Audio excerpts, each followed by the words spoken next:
الحمد للہ وکفا والصلاة والسلام علی عباده الذین اصطفى خصوصاً علی افضلہم وخاتم النبیین محمد الامین وعلی آلہ وصحبہ اجمعین اما بعد فاعوذ باللہ من الشیطان الرجیم بسم اللہ الرحمن الرحیم قد سمع اللہ قول التی تجادلک فی زوجہا وتشتکی الی اللہ واللہ یسمع تحاورکما ان اللہ سمیع بصیر الذین یظاہرون منکم من نسائہم ما ہن امہاتہم ان امہاتہم الا اللائی ولدنہم وَإِنَّهُمْ لَيَقُولُونَ مُنْكَرًا مِنَ الْقَوْلِ وَزُورًا وَإِنَّ اللَّهَ لَعَفُوٌّ غَفُورٌ وَالَّذِينَ يُظَاهِرُونَ مِن نِّسَائِهِمْ ثُمَّ يَعُودُونَ لِمَا قَالُوا فَتَحْرِيرُ رَقَبَةٍ مِّن قَبْلِ أَن يَتَمَاسَّا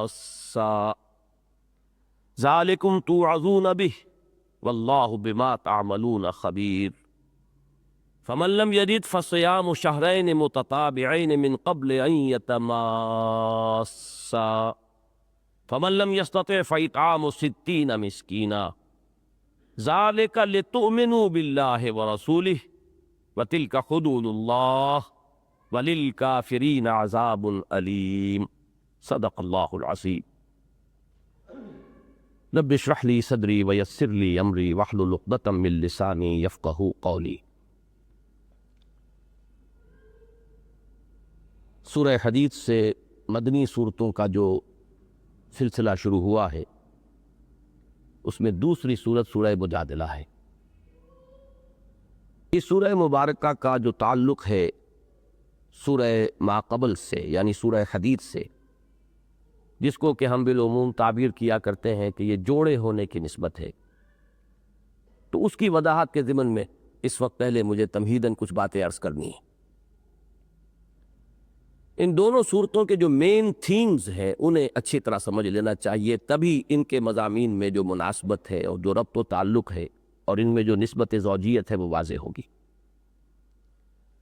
سورہ حدید کا میں عرض کر چکا ہوں کہ جو عمود ہے اس کا مین تھیم ہے وہ اس کی آیت نمبر 25 سے معین ہوتا ہے۔ لقد ارسلنا رسلنا بالبینات، ہم نے بھیجا اپنے رسولوں کو واضح نشانیوں کے ساتھ۔ وَأَنزَلْنَا مَعَهُمُ الْكِتَابَ وَالْمِيزَانَ لِيَقُومَ النَّاسُ بِالْقِسْطِ، اور ان کے ساتھ ہم نے اپنی کتاب بھی نازل فرمائی اور میزان نازل فرمائی تاکہ لوگ عدل پر قائم۔ وَأَنزَلْنَا الْحَدِيدَ فِيهِ بَأْسٌ شَدِيدٌ وَمَنَافِعُ لِلنَّاسِ، اور ہم نے لوہا بھی اتارا ہے جس میں بڑی سخت قوت ہے، شدت ہے، جنگ کی صلاحیت ہے، اور لوگوں کے لیے دوسری منفعتیں بھی ہیں، دوسرے فوائد بھی ہیں۔ وَلِيَعْلَمَ اللَّهُ مَن يَنصُرُهُ وَرُسُلَهُ بِالْغَيْبِ، اور تاکہ اللہ یہ دیکھے، واضح کر دے، کھول دے، مبرہن کر دے کہ کون ہے اس کے وہ وفادار بندے جو اس لوہے کی طاقت کو ہاتھ میں لے کر اللہ کی اور اس کے رسولوں کی مدد کرتے ہیں غیب میں ہونے کے باوجود۔ ان اللہ قوی عزیز، یقیناً اللہ تعالیٰ قوی اور عزیز ہے۔ اب جب یہ عمود معین ہوا تو اب ظاہر بات ہے کہ اس کے ساتھ تعلق قائم ہو گیا جہاں سے سورت شروع ہوئی تھی، ایمان اور انفاق۔ اس کا لازمی تقاضا کیا؟ اہل ایمان سے مطالبہ، آمنوا باللہ ورسولہ وانفقوا مما جعلکم مستخلفین فیہ، لگا دو، کھپا دو، صرف کر دو، کس لیے؟ اس مقصد کے لیے کہ وہ نظام عدل و قسط جو اللہ نے عطا فرمایا ہے، اپنی شریعت، اپنی کتاب، اپنے دین کی شکل میں اس کو بالفعل نافذ کیا جائے، اس کے لیے جان اور مال کھپا لے۔ اور انفاق میں انفاق مال بھی ہے، بذل نفس بھی ہے۔ انفاق کا اور نفق کا لفظ دونوں پر جو ہے اس کا اطلاق ہوتا ہے۔ نفق الفرس، گھوڑا مر گیا، نفقت الدراہم، پیسے ختم ہو گئے، مال کھپانا، جان کھپانا، یہ دونوں کس لیے؟ لیقوم الناس بالقسط، تاکہ وہ نظام عدل و قسط قائم ہو۔ اب اس کے لیے لازم ہے نمبر 1 وہ لوگ کہ جو تن من دھن لگانے کے لیے تیار ہو اور کوئی شے انہیں روک نہ سکے، نہ مال کی محبت، نہ جان کی محبت، نہ اعزا و اقارب کی محبت، نہ گھر بار کی محبت، کوئی ان کے پاؤں میں بیڑی بن کر نہ پڑ جائے۔ نمبر 2، ان کے اندر ایک نظم ہو، ایک جماعت ہو، ان کا کوئی نہ کوئی امیر ہوگا جو اس وقت محمد رسول اللہ تھے صلی اللہ علیہ وسلم، ان کی سمع و طاعت، ان کی اطاعت۔ تو ایک سرفروشوں کا گروہ اور ایک ان کا امیر اور قائد۔ وہاں کیا تھا؟ محمد الرسول اللہ والذین معہ۔ اب یہ ہے وہ جماعت، اللہ کے رسول محمد امیر بھی ہیں، قائد بھی ہیں، سپہ سالار بھی ہیں، اور صحابہ کرام آپ کی جماعت ہیں۔ تو ایک طرف تو ان صحابہ کرام میں، یا یوں سمجھیے، اب ہم علیحدہ کریں، جنرلائز کریں، تو اس جماعت کے اندر جو لوگ شامل ہیں ان میں سرفروشی اور جافشانی کا جذبہ بدرجہ اتم موجود ہو، دوسری طرف سمع و طاعت کا نظام موجود ہو۔ یہ ہے اصل میں وہ چیز کہ جس کے ساتھ اب تعلق جڑے گا اس سورہ مبارکہ کا۔ اب اسی کے ساتھ کیونکہ سورہ حدید میں نفاق کا مضمون بھی بڑی خوبصورتی سے آیا ہے، بڑی جامعیت کے ساتھ آیا ہے، وہ بھی سمجھ میں آتا ہے، یہیں سے انحراف یہیں سے ہوتا ہے۔ وہ جو غالب کا مصرع ہے کہ جس کو ہو جانو دل عزیز اس کی گلی میں جائے کیوں، میں نے ذرا آج اسے ترمیم کے ساتھ لکھا کہ جس کو ہو جانو مال عزیز اس کی گلی میں جائے کیوں۔ جسے جان عزیز ہے، مال عزیز ہے، وہ اس راستے پہ نہیں جائے گا۔ اس سے نمازیں آپ پڑھوا لیں، اس سے روزے رکھوا لیں، اس میں نہ جان جاتی ہے نہ مال جاتا ہے، لیکن جان اور مال کا اندیشہ جو ہے وہ تو ہے سرفروشی میں اور اس جان فشانی میں۔ مال لگاؤ، انفاق مال، جان کھپاؤ، اور وقت آئے تو نقد جان ہتھیلی پر رکھ کر میدان میں آ جاؤ۔ یہیں سے گریز جو ہے وہ در حقیقت نفاق کا نقطہ آغاز ہے، جس کو کہ تعبیر کیا گیا وَلَٰكِنَّكُمْ فَتَنْتُمْ أَنفُسَكُمْ وَتَرَبَّصْتُمْ وَارْتَبْتُمْ وَغَرَّتْكُمُ الْأَمَانِيُّ حَتَّىٰ جَاءَ أَمْرُ اللَّهِ۔ تم نے اپنے آپ کو اپنے ہاتھوں ان فتنوں کے اندر مبتلا کیا، اور اس کے بعد اس کے مراحل بیان ہوئے۔ اب اس کے ساتھ سمجھیے کہ وہ جو میں نے درمیانی بات بیان کی ہے، سرفروشی، جانفشانی، آپس میں بنیان مرصوص ہو، آپس میں ان کی انتہائی محبت ہو، اور کفار سے، معاندین سے، مخالفین سے، چاہے وہ قریبی عزیز ہو، رشتہ دار ہوں، کتنی ہی ان سے قربت ہو اور کتنا ہی نسلی رشتہ اور خونی رشتہ ہو، لیکن اگر وہ مخالف کیمپ میں آ گئے ہیں تو ان کی محبت کا رشتہ دل میں باقی نہ رہے۔ یہ اس کے پری ریکویزٹس ہیں اس جد و جہد کے۔ اشداء علی الکفار رحماء بینہم، اذلۃ علی المؤمنین اعزۃ علی الکافرین۔ یہ اگر شکل نہیں ہوگی کہ ہو حلقہ یاراں تو بریشم کی طرح نرم، اور رزم حق و باطل ہو تو فولاد ہے مومن۔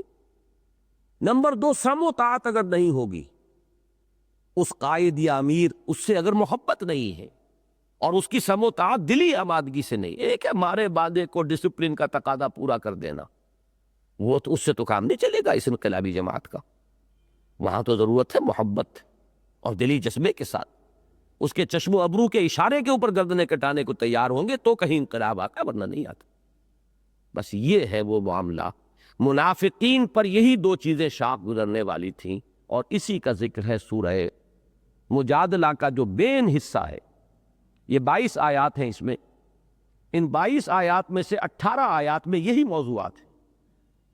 منافقین کی حضور سے بغض، مسلمانوں سے نفرت، پھر آپس میں جتھا بندی، نجوہ کرنا، اور کہیں مسلمانوں کے ساتھ کسی اجتماع میں شریک بھی ہو گئے ہیں تو اپنا گروپ علیحدہ بنا کر بیٹھنا، اس عام اجتماع میں بھی وہ خسر پسر کرنا، کننکھیوں سے اشارے کرنا ایک دوسرے کو، ابھارتے رہنا اس امیر کے خلاف، استہزاء کرنا اہل ایمان کا، ان کے انفاق کا مذاق اڑانا۔ اچھا، ان کھجوروں کے بغیر تو یہ جو ہے مہم سر ہو ہی نہیں سکتی تھی۔ کیا کہنے ہیں صاحب، یہ ان کا جو صدقہ ہے، یہ کھجوریں جو لے کر آئے ہیں تو یہ کیا کہنے اس کی۔ اب یہ فکرہ چست کر رہے ہیں۔ آپ کو یاد آ گیا ہوگا یہ غزوہ تبوک کے وقت کا واقعہ ہے، یہ کہ جب حضور نے فرمایا کہ لاؤ جس کے پاس جو کچھ ہے، جو کچھ دے سکتا ہے اللہ دے اللہ کے دین کے لیے، تو غریب انصاری ہے، کچھ نہیں ان کے پاس، مزدور۔ ساری رات انہوں نے ایک یہودی کے باغ میں مزدوری کی، کھینچ کھینچ کر کنویں سے پانی جو ہے وہ باغ کو سیراب کیا، سینچا۔ صبح انہیں کچھ کھجوریں ملی، رات بھر کی اجرت، اس کے 2 حصے کیے، آدھے اپنے گھر والوں کو دے دیے، وہ دن بھر کا لیے راشن، اور آدھا حضور کی خدمت میں پیش کر دیا. اب مذاق اڑ رہا اس کا. اور حضور نے اس کی جو قدر افزائی فرمائی، مجھے ڈھیر لگ رہا تھا سامان کا، حضور نے فرمایا کہ ان کھجوروں کو ان کے اوپر پھیلا دو، اس لیے کہ یہ پورے ڈھیر پر بھاری ہیں. اس لیے کہ اصل تو معاملہ نیت کا ہے، جذبے کا ہے. تو یہ جو منافقوں کا کردار تھا جس میں مسلمانوں سے قد، اور قد کیوں ہوتی ہے میں تفصیلاً بیان کر چکا ہوں. اصل میں یہ سورہ منافقون میں جا کر یہ مضامین پھر کھلیں گے. وہ یہ سمجھتے ہیں یہ پاگل، یہ بے وقوف، یہ فینیٹکس، یہ دیوانے، جب پکارا جاتا ہے فوراً حاضر ہو جاتے ہیں. انہیں کچھ دائیں بائیں کی فکر ہے ہی نہیں، کوئی اپنے بچاؤ کا، کوئی تحفظ کا، کوئی آگے کا سوچ، کوئی اپنے بچوں کی، بال بچوں کی فکر، وہ مستقبل کا کوئی منصوبہ کچھ ہے ہی نہیں. یہ تو معلوم ہوتا ہے کہ جانا تیلی پر لیے پھرتے، تو ہم کوئی ایسے بے وقوف تو نہیں ہیں. اور ان کی بے وقوفی کی وجہ سے ہم زیادہ نمایاں ہوتے ہیں. وہ جو فیض نے اشعار کہے ہیں، بڑے بہت عمدہ اشعار ہیں کہ واپس نہیں پھیرا کوئی فرمان جنوں کا، تنہا نہیں لوٹی کبھی آواز جرس کی. ادھر وہ گھنٹی کی آواز آئی ہو اور ادھر اس کے ساتھ ریباؤنڈ جو بھی ہے اس آواز کا، اس کے ساتھ ہی انسان چلا گیا ہو لبیک کہتا ہوا. یہ یہاں تو درکار، تنہا نہیں لوٹی کبھی آواز جرس کی. وہ آواز جب لوٹی ہے تو ہم ساتھ اس کے پہنچے. یہ ہے خیریت جاں راحت تن صحت داما، سب بھول گئی مصلحتیں اہل ہوس کی. جب تک یہ کیفیت نہ، انقلاب تو نہیں آتا ہوں. تو چونکہ اہل ایمان کا نقشہ یہ تھا اور اس سے یہ اور نمایاں ہو جاتے تھی. ان کی کم ہمتی، ان کی بزدلی، ان کا بخل نمایاں ہوتا تھا، لہٰذا انہیں قد ہو گئی تھی اہل ایمان سے. اور پھر حضور سے خاص طور پر قد، انہوں نے مصیبت ڈالی ہے ہمیں. یہ آئے ہیں تو ہمارے لیے ساری مشکلات پیدا ہو گئی. یہ ہے اصل میں اس پس منظر میں، اس ذہنی کیفیت میں جو طرز عمل ان کا نمایاں ہو رہا تھا، اس کے چند خد و خال ہیں کہ جو سورہ مجادلہ میں دیے گئے. نجوہ ہے اور جتھا بندی ہے، اسلام کے دشمنوں سے محبتیں ہیں، خفیہ خفیہ محبت کی پینیں بڑھائی جا رہی ہیں، یہاں کی خبریں وہاں پہنچائی جا رہی ہیں. یہ اپنی اہمیت کو ظاہر کرنے کے لیے حضور سے خصوصی قرب حاصل کرنے کی کوشش ہو رہی ہے، دکھاوے کے لیے. حضور مجھے آپ سے ذرا ایک علیحدگی میں بات کرنی ہے. اب حضور کی اپنی مروت ہے، شرافت ہے، وقت دے رہے ہیں تو لوگوں پر امپریشن یہ ڈال رہے ہیں کہ یہ بہت قریب ہیں، حالانکہ جا کر دشمنوں سے مل کر استہزاء کر رہے ہیں، تبصر اڑا رہے ہیں. یہ ہے مضامین کے جو سورہ مجادلہ کا جو مین پورشن ہے، 22 میں سے 18 آیات، کہ اس اسلامی انقلاب کے لیے جو جماعت درکار ہے، اس کے خد و خال جو مطلوب ہیں، ان کو ان کے متضاد خد و خال سے نمایاں کیا گیا. تعرف الاشیاء بازدادہا، ازداد کے حوالے سے ان کو نمایاں کیا گیا کہ منافقین میں یہ چیزیں ہیں، تو اے مسلمانوں ان سے بچو، ان سے اپنے دامن کو بچاؤ. یہ اجتماعی زندگی کے لیے، جماعتی زندگی کے لیے یہ کینسر ہے. ان کینسر سے اپنے آپ کو محفوظ رکھنے کی کوشش کرو، تب تم پیش قدمی کر سکو گے. پیش قدمی کس لیے درکار ہے؟ جماعت کس لیے درکار؟ سموتات کس لیے درکار؟ باہمی اخوت کس لیے درکار؟ بنیان مرصوص کس لیے بنانا ہے؟ وہ ہے لِيَقُومَ النَّاسُ بِالْقِسْطِ وَأَنزَلْنَا الْحَدِيدَ فِيهِ بَأْسٌ شَدِيدٌ وَمَنَافِعُ لِلنَّاسِ وَلِيَعْلَمَ اللَّهُ مَن يَنصُرُهُ وَرُسُلَهُ بِالْغَيْبِ. تو در حقیقت یوں سمجھیے کہ اس سورہ مبارکہ کے مضامین کا جو میں نے 18 آیات کی بات ابھی کر رہا ہوں، بڑا گہرا تعلق ہے سورہ حدید کے ساتھ. اس کا جو مین تھیم ہے اور اس کا جو مین تھیم ہے، یہ باہم بالکل انٹرلاکڈ ہے، ان کے اندر بڑا گہرا ربط اور تعلق ہے. البتہ اس کی جو ابتدائی 4 آیات ہیں، ان کا بظاہر کوئی تعلق نہیں ہے. یہ ایک سماجی مسئلہ ہے. کسی شخص نے غصے میں آ کے اپنی بیوی کو، جیسے ہمارے ہاں 3 طلاقیں دے دیتے ہیں پھر پچھتاتے ہیں، ایسے ہی وہاں زہار کا ایک طریقہ تھا کہ اپنی بیوی کو نہ ماں کہہ دینا، تم تو اب میرے لیے میری ماں کی مانند ہو، یا ماں کی پیٹھ کے مانند ہو، مختلف الفاظ. اور اس سے اب گویا کہ ان کے ہاں وہ ایسی طلاق مغلظ ہو جاتی تھی کہ طلاق میں تو پھر بھی رجوع کا کوئی نہ کوئی شکل رہتی ہے. طلاق رجعی ہے اور طلاق بائن ہے، دوبارہ نکاح ہو سکتا ہے. پھر طلاق مغلظ ہے جہاں پر کہ اس میں بھی پھر یہ ہے کہ کہیں اور کسی اس عورت کا نکاح ہو جائے تو پھر اگر وہ بھی طلاق دے دے تو پھر پہلے شوہر سے نکاح ہو سکتا ہے. لیکن ان کے معاشرے میں یہ تھا کہ جس نے یہ زہار کر لیا، اپنی بیوی کو ماں سے تشبیہ دے دی یا ماں کے کسی عضو سے تشبیہ دے دی، تو گویا کہ اب تو قیامت تک کے لیے اس کے لیے حرام ہو گئی، اس کے قریب پھٹکنا اور لوٹنے کا اور اس سے رجوع کا کوئی امکان نہیں۔ یہ ایک سماجی برائی تھی، وہاں ایک غلو تھا اس میں بھی، اس کی اصلاح ہے جو پہلی 4 آیات کے اندر آئی ہے، اس پر بحث ہے۔ لیکن اب اس کا تعلق کیا ہے، یہ ذرا کچھ زیادہ گہرائی میں اتر کر غور کرنا پڑے گا۔ دیکھیے منافقانہ کردار کیا ہوتا ہے، اور جماعتی زندگی کے اندر جو لوگ انتشار پیدا کرتے ہیں ان کا کردار کیا ہوتا ہے۔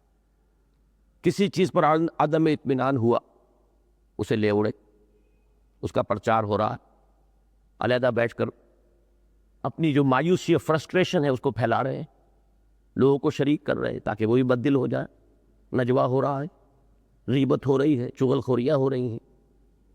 اس کے برعکس ایک رویہ یہ ہوتا ہے کہ کوئی الجھن پیش آ گئی ہے، آپ کو کسی معاملے میں انشراح نہیں ہو رہا ہے، کوئی عملی دقت پیش آ گئی ہے، تو ایک انداز ہوتا ہے کہ آپ رجوع کیجئے، محبت آمیز انداز میں بحث و تکرار کیجئے، اپنے امیر سے جھگڑیے۔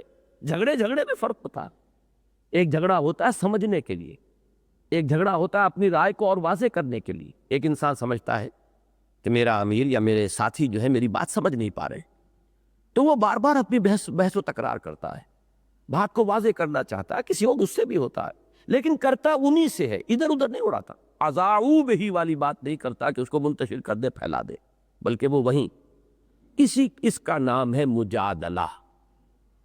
یہ مجادلہ حسنہ ہے، جیسے قرآن مجید میں بار بار آیا ہے فَجَادِلْهُمْ بِالَّتِي هِيَ احسن۔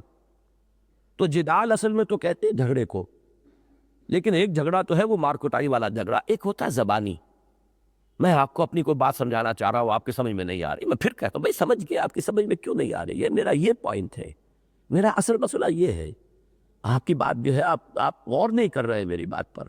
ایک یہ مجادلہ حسنہ ہے، تکرار، بحث، اس میں جیسا کہ میں نے عرض کیا کسی وقت غصے کا بھی اظہار ہو جائے کوئی حرج نہیں ہے، لیکن جب وہ پراپر جگہ پر ہو رہا ہے تو اس میں خیر برآمد ہوگی، اور اگر اس سے ہٹ کر کہیں کسی اور جگہ پر چاہے بڑے ٹھنڈے مزاج کے اندر آپ نے وہ بات کی ہے، اس سے شر برآمد ہو جائے گا۔ تو مجادلہ حسنہ کی ایک مثال ہے جو حضرت خولہ بنت ثعلبہ، ابھی میں تفصیل سے عرض کروں گا، ان کا ایک واقعہ ہوا، ان کے شوہر نے ان سے زہار کر دیا، اب وہ حضور کی خدمت میں آئیں، اور جس طرح انہوں نے پھر انداز میں بحث و تکرار سے اپنی بات جو ہے حضور کے سامنے رکھی، تو ہمارے سامنے ان کے طرز عمل میں جماعتی زندگی کا یہ ایک رخ لایا جا رہا ہے کہ جماعتی زندگی کے اندر ظاہر بات ہے اختلاف رائے کا امکان موجود ہے، اختلاف میں شدت بھی ہو سکتی ہے، کسی شخص کو اپنی رائے کے اوپر اصرار ہو سکتا ہے، سواد والا اصرار، اور وہ ہوگا بربنائے خلوص، وہ یہ سمجھتا ہے کہ جس راستے پر یہ میرے ساتھی جا رہے ہیں وہ تو تباہی کا راستہ ہے، اس سے تو معاملہ جو ہے وہ بجائے بننے کے بگڑے گا، تو ظاہر بات ہے اس میں اصرار پیدا ہوگا، وہ مصر ہوگا۔ لیکن اس کیفیت میں 2 شکلیں ہیں جو اختیار کی جانی چاہیے، جو اس سورہ مبارکہ کی پہلی آیت میں الفاظ آئیں گے۔ ایک تو یہ جو آپ کا امیر ہے، جو بھی نظم ہے، آپ وہاں پراپر چینل کے اندر اصرار کیجئے، جھگڑیے، مجادلہ کیجئے، اپنی بات سمجھانے کی کوشش کیجئے، اس پر تکرار کیجئے، بحث و نزاع کیجئے، یہ ایک تو راستہ یہ کھلا ہے، اور دوسرا راستہ اللہ سے فریاد کا راستہ ہے، اے اللہ میری بات میرے ساتھیوں کے سمجھ میں نہیں آ رہی، اے اللہ یہ لوگ اس نادانی کے اندر، غلط فہمی کے اندر ایک غلط راستے پر چل پڑے۔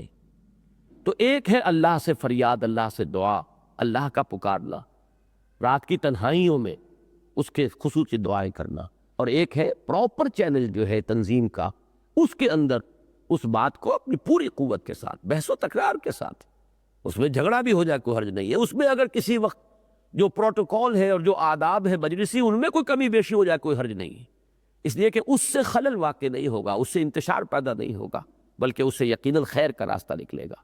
لیکن اس پراپر چینل کو چھوڑ کر، اب مجھے ذہن منتقل ہوا جیسے وہ صراط مستقیم کا پراپر چینل تھا، ایمان، عمل صالح، تواصی بالحق، تواصی بالصبر، اس سے جہاں راستہ مڑ گیا وہ پھر خانقاہیت اور راہبانیت کا راستہ بن گیا۔ اسی طریقے سے یہ جو پراپر چینل ہے کہ جو ذمہ دار آدمی ہے چاہو اس کے پاس جھگڑو، اس سے کوئی حرج نہیں ہے، اس سے بحث و تکرار کرو، وہاں اگر کوئی کمی بیشی بھی ہو جائے ادب میں، پروٹوکول میں، تو کوئی حرج نہیں، لیکن اس سے ہٹ کر اگر بددل ہو کر، مایوس ہو کر، فرسٹریٹ ہو کر اپنی اس کیفیت کو جو ہے اپنے ساتھیوں میں پھیلانا، پھر گانا پھوسی کرنا، خسر پھسر کرنا، ادھر جا کے بات کرنا، ادھر جا کے بات کرنا، یہ ہے جو منافقین کا رویہ ہے، جس پر کہ پوری 22 آیات آئیں گی، اور ایک نہایت عمدہ مثال ہمارے سامنے آئی ہے، اور وہ ہے مجادلہ حسنہ۔ ایک مشکل ہے، اس کا حل چاہیے، اس کے لیے اصرار کے ساتھ بحث و نزاع جو ہے وہ کی جائے۔ اور کس سے کی جا رہی؟ محمد رسول اللہ سے کر رہی ہے۔ کون کر رہی ہے؟ خاتون کر رہی ہے۔ اس کے لیے لفظ مجادلہ قرآن مجید نے استعمال کیا ہے۔ تو در حقیقت اس اعتبار سے بڑا گہرا ربط ہے اس حصے میں بھی اس کے بقیہ حصے کے ساتھ۔ تو ایک تو پوری سورت کا مین تھیم سورہ مجادلہ کا، اور پوری سورت کا مین تھیم سورہ حدید کا، ان دونوں کے مابین جو ربط و تعلق ہے وہ سامنے آ گئے۔ پھر اس سورہ مبارکہ میں پہلی 4 آیات کا ربط و تعلق بقیہ 18 آیات سے وہ بھی واضح ہوا۔ اور ایک آخری بات اور اس تمہیدی بیان میں کہ سورہ حدید کا جو آخری حصہ ہے رہبانیت والا، اس کا بھی ایک گہرا تعلق بنتا ہے ان ابتدائی 4 آیات سے، اس لیے کہ رہبانیت بھی در حقیقت میں نے عرض کیا تھا غلو کا نتیجہ ہے، جیسا کہ آج میں نے واضح کیا شروع میں کہ غلو ہے تزکیہ نفس میں، غلو ہے اصلاح ذات میں۔ اچھا، وہی غلو اور عقیدت اور محبت میں غلو جو ہے وہ تثلیث کے عقیدے تک لے گیا نصارہ کو۔ رقیق القلبی کے اندر غلو، رافت اور رحمت کے اندر غلو، وہ جو ہے وہ اللہ تعالیٰ کی حدود کے راستے میں رکاوٹ بن جاتا اگر غلو ہو۔ یاد ہوگا سورہ نور کے بالکل آغاز میں فرمایا گیا جہاں زنا کی حد بیان کی گئی ہے کہ زانی مرد ہو یا عورت 100 کوڑے ان کو مارو۔ وَلَا تَأْخُذْكُمْ بِهِمَا رَأْفَةٌ فِي دِينِ اللَّهِ، دیکھنا کہیں رافت اور نرمی جو ہے اللہ کے دین، اللہ کے قانون کے راستے میں رکاوٹ نہ بن جائے۔ رافت جو ہے تو پسندیدہ شے ہے، رحمت، رافت، نرمی، رقت یہ پسندیدہ شے ہے، لیکن جہاں اللہ کی حدود کا معاملہ آتا ہے وہاں نہ ہو، وہاں دل کڑا کرو، دل کو سخت کرو۔ اب دو غامدی خاتون کو جو حضور صلی اللہ علیہ وسلم نے غامدیہ خاتون کو جس طریقے سے معاملہ آپ نے کیا، لجم بھی کیا ہے، لیکن ساتھ ہی یہ بھی فرمایا ہے اس نے وہ توبہ کی ہے کہ جو اگر تمام مدینے کی جو آبادی ہے اس پر تقسیم کر دی جائے تو سب کی مغفرت کا ذریعہ بن جائے گی۔ ایک طرف رحمت اور شفقت کا یہ عالم، لیکن یہ کہ اللہ کی حد جو ہے اس کو تو نافذ کرنا ہے۔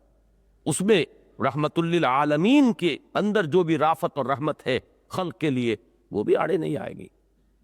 اس طریقے سے کہ آپ کو معلوم ہے بنو قریظہ کے کئی 100 اشخاص کو حضور نے تہی تیغ کروایا ہے، یہ کرنا پڑا اس لیے کہ بدعہدی کی انہوں نے۔ نظم کو قائم کرنے کے لیے، ڈسپلن کے لیے، اقامت دین کے لیے دل کو کھڑا کرنا پڑتا، وہ کھڑا نہ کیا جائے، رقت ہی رقت رہے اور رحمت ہی رحمت رہے تو دین غالب نہیں ہوگا، قائم نہیں ہوگا۔ جہاں دعوت کا مرحلہ ہے اس میں یہ ہے کہ وہ رقیق القلبی چاہیے، کسر نفسی چاہیے، تواضع چاہیے، میٹھی بات چاہیے، گالیوں کے جواب میں دعائیں چاہیے، پتھروں کے جواب میں پھول چاہیے، وہ دعوت کا مرحلہ ہے۔ جب اقامت کا مرحلہ آئے گا تو پھر کچھ اور شان مطلوب ہے، وہ شان ہے جو سورہ شورى میں بیان ہوئی ہے۔ وہ لوگ کہ جن کے اوپر اگر کوئی زیادتی کی جائے وہ انتقام لیتے ہیں، ینتقمون، کیا الفاظ ہے وہ؟ ینتصرون، والذین اذا اصابہم البغی ہم ینتصرون وجزاء سیئۃ سیئۃ مثلھا۔ اب یہ شان اور ہے، اس لیے کہ وہ صورت جو ہے وہ سورہ ہے اقامت دین کی صورت، ان اقیموا الدین ولا تتفرقوا فیہ، وہ دعوت کا اگلا مرحلہ ہے۔ تو ان چیزوں کو اچھی طرح سمجھ لیجئے کہ رہبانیت کی غلو ان چیزوں میں، اسی طریقے سے بعض سماجی چیزوں کے اندر غلو ہو جاتا ہے۔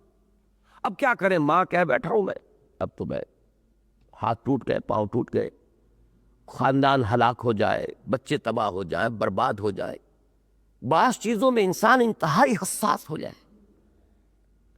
میرا ایک ذاتی سا معاملہ میں آپ سے عرض کروں، اگرچہ یہ اس کو بالکل لٹرل سینس میں نہ لیجئے گا، اب تو میں نے اپنے آپ کو بچا لیا ہے، اس لیے کہ میں نے ان معاملات میں رائے دینے سے معذوری ظاہر کرتا ہوں۔ میں جب بھی یہ طلاق وغیرہ کے معاملات، لوگ آتے ہیں بڑے پریشان، بڑے میں طلاق دے بیٹھا، 3 طلاقیں دے بیٹھا، غصے میں دے بیٹھا، یہ ہو گیا ہے، اب گھر چھوڑا ہوا ہے، 6 مہینے سے گھر میں داخل نہیں ہوا، کراچی سے ایک صاحب آئے ہیں، نیم دیوانہ نیم پاگل ہوئے ہیں، اب میں کیا کروں؟ کسی نے فتویٰ دے دیا ہے کہ کوئی حرج نہیں ہے، رجوع کر سکتے ہو، یہ ایک ہی طلاق کے حکم میں ہے۔ اہل حدیث کے ہاں اور آپ کو معلوم ہے فقہ جعفری کے اندر تو وہ ایک ہی طلاق شمار ہوتی ہے، لیکن یہاں تو پھر میں تو یہ حنفی ہوں، حنفی ہیں تو پھر حنفیت میں تو 3 طلاقیں ہو گئی ہیں۔ تو میں نے جب لوگوں کو بہت ان چیزوں پر پریشان دیکھا یہ کہ نہ داڑھی ہے، نماز پڑھتے ہیں، یہ نماز تو نہیں پڑھتا، تو میں نے کہا خدا کے بندے، ایک طرف تمہاری حساسیت کا یہ عالم ہے دین کا، یہ بھی دین کا مسئلہ، وہ بھی دین کا مسئلہ، اس دین میں تم نے سموچے اونٹ نگلے ہوئے ہیں، نماز بھی میں نہیں پڑھتا، اور ایک معاملے میں تمہاری حساسیت کا یہ عالم ہے، گھر بار چھوڑ کے بھاگے پھر رہے ہیں، اور 6 مہینے ہو گئے گھر کی دہلیز میں قدم نہیں رکھا ہے، اب میں اس سے فتویٰ لوں یا اس سے فتویٰ لوں، میں کہاں جاؤں، کدھر مروں، کدھر کھپوں۔ تو یہ بھی وہ عدم توازن ہے کہ بعض چیزوں میں حساسیت کی انتہا ہوتی ہے، اور یہ در حقیقت جو زہار کا معاملہ تھا عرب میں جس کی اصلاح کی جا رہی ہے، یہ بھی وہ حساسیت کا غلو ہے، انتہائی عدم توازن بعض معاملات کے اندر۔ تو اس اعتبار سے جو آخری حصہ ہے سورہ حدید کا اور جو ابتدائی حصہ ہے سورہ حدید کی بھی آخری 4 آیات ہیں جس میں یہ رہبانیت کا ذکر آیا ہے، اور سورہ مجادلہ کی پہلی 4 آیات ہیں جو میں نے آج تلاوت کی ہیں، یہ دونوں تو آپس میں بہت ہی کلوزلی انٹرلاکڈ ہیں، ان کا آپس میں بڑا گہرا معنوی ربط ہے، اس اعتبار سے کہ وہ غلوف جو ہے وہ ہے کہ جو ایک طرف رہبانیت کو ایجاد کراتا ہے، دوسری طرف یہ حساسیت جو ہے لوگوں کے اندر بعض معاملات کے اندر پیدا کر دیتا ہے۔ اسی کی مثال میں دیا کرتا ہوں، سور کا آپ تصور نہیں کر سکتے کھانا، سور وہ تو گالی ہے، کسی کو کہہ دیا سور، تو یہ تو لفظی سور جو ہے زبان سے نکالنا پسند نہیں کرتا آدمی، اور سود ہنین مریا، کھاؤ عیش کرو۔ کوئی شخص جو ہے زنا کے لفظ سے ایک دفعہ ضرور انسان کے اندر لرزش سی آتی ہے، زنا بہت بری بات، بہت بری بات، بہت بری بات، لیکن حضور جس کو قرار دے رہے ہیں کہ وہ ماں کے ساتھ زنا کرنے سے بھی 100 گنا زیادہ ہے، اس میں کوئی حساسیت ہی نہیں۔ ہنین مریم الربا 70 جزءا ایسرها ان ينكح الرجل امه، ابو داؤد کی روایت ہے، سود کے 70 حصے ہیں جن میں سب سے ہلکا حصہ اس کے مساوی ہے کہ کوئی شخص اپنی ماں سے بدکاری کرے۔ یہ ہوتی ہے وہ، یہی ہے سورہ حجرات کے اندر حکمت۔ مثال کیا دی ہے؟ غیبت کی مثال کیا دی؟ ایحب احدکم ان یاکل لحم اخیہ میتا فکرہتموہ، کیا تم میں سے کوئی شخص اس کو پسند کرے گا کہ مردہ بھائی کی لاش میں سے بوٹیاں نوچ نوچ کر کھاؤ؟ ایک دم آدمی کے اوپر لرزش طاری ہوتی ہے، تصور نہیں کر سکتا انسان، بلکہ طبیعت اباہ کرتی ہے، یہ خیال بھی آتا ہے کہ یہ کیا مثال دی، اللہ کو کوئی اور مثال نہیں ملی، لیکن واقعہ یہ ہے کہ اس سے زیادہ بلیغ مثال اور کوئی نہیں ہے۔ لیکن ایک چیز میں تمہاری حساسیت اتنی ہے، دوسری طرف نہیں ہے، حالانکہ اخلاقی میدان میں غیبت بالکل مساوی ہے اس کے کہ جو مادی سطح کے اوپر جسمانی اعتبار سے مردہ بھائی کا گوشت کھانا ہے۔ مردہ بھائی کا گوشت کیا اس میں حکمت کیا ہے؟ اگر وہ زندہ ہوتا تو آپ کو بوٹی نوچنے دیتا تھا اپنے جسم سے؟ وہ مردہ ہے نا، اپنا ڈیفنس نہیں کر سکتا، آپ کے لیے آسانی ہے ادھر سے نوچ لو ادھر سے کاٹ لو۔ اسی طرح جو شخص موجود ہو ذرا اس کے سامنے اس کی برائی کر کے دیکھیے، ہوش ٹھکانے آ جائیں گے، لینے کے دینے پڑ جائیں گے، وہ اپنا ڈیفنس کرے گا، اپنی وضاحت کرے گا، اور اگر کہیں ذرا جارحیت بھی اس میں ہے تو پھر آپ کو سبق سکھائے گا۔ لیکن یہ کہ نہیں ہے موجود تو اپنی عزت کا ڈیفنس نہیں کر سکتا، اب آپ جس طرح چاہے حملہ کر دیں، تو انتہائی بلیغ، لیکن ایک معاملے میں حس انتہائی تیز، ایک معاملے میں انتہائی ڈل۔ تو یہی معاملہ ہے اس میں بھی، اور یہ غلو کا پہلو جو ہے یہ سورہ حدید کی آخری 4 اور سورہ مجادلہ کی پہلی 4 آیات کو آپس میں انٹرلاک کر رہا ہے۔ اب چلیے سورہ مبارکہ کا مطالعہ۔ قد سمع اللہ قول التی تجادلک فی زوجہا، اب واقعہ پہلے آپ سن لیجئے۔ بہت سے حضرات مفسرین ایسے ہیں اس دور میں کہ جو قرآن کی تفسیر میں روایات کو بہت ہی کم اہمیت دیتے ہیں، لیکن بعض مقامات قرآن مجید کے ایسے ہیں جو سمجھ میں نہیں آ سکتے جب تک کہ وہ روایات وہ قرآن میں تفصیل سے نہیں ہے، یہ کون عورت تھی، کیا واقعہ تھا، کیا مسئلہ تھا، اور ان آیات کی اندر جو باریکیاں ہیں، جو معنوی جو موتی یہاں پہ چھپے ہوئے ہیں، مضمر ہیں اور مخفی ہیں، وہ جب تک وہ پورا واقعہ سامنے نہ سمجھ میں نہیں آئے گا۔ حضرت خولہ بنت ثعلبہ رضی اللہ تعالی عنہ، یہ اہلیہ ہیں حضرت اوس ابن صامت رضی اللہ تعالی عنہ، ایک انصاری صحابی ہیں۔ ایک نام ہمارے ہاں کافی اب معروف ہو گیا ہے، حضرت عبادہ ابن صامت رضی اللہ تعالیٰ عنہ، جن کی وہ روایت ہے سمع و طاعت والی، بایعنا رسول اللہ صلی اللہ علیہ وسلم علی السمع والطاعت فی العسر والیسر والمنشط والمکرہ الی آخر الحدیث۔ تو ان کے یہ بھائی ہیں حضرت اوس ابن ثابت، یہ بوڑھے ہو گئے تھے، اور بوڑھے ہو کر کچھ چڑچڑاپن پیدا ہو گیا تھا ان کی طبیعت کے اندر، وہ توازن، مزاجی توازن نہیں رہا تھا، یہ نہیں کہ ذہنی توازن نہیں تھا، مزاجی ایموشنل بیلنس جس کو آپ کہتے ہیں وہ برقرار نہیں رہا تھا۔ انہوں نے غصے ہو کر اپنی اہلیہ حضرت ثعلبہ کو کہہ دیا کہ تم تو انت علیہ کا ظہر امی، تم تو میرے لیے بالکل ایسے ہو جیسے میری ماں کی پیٹھ۔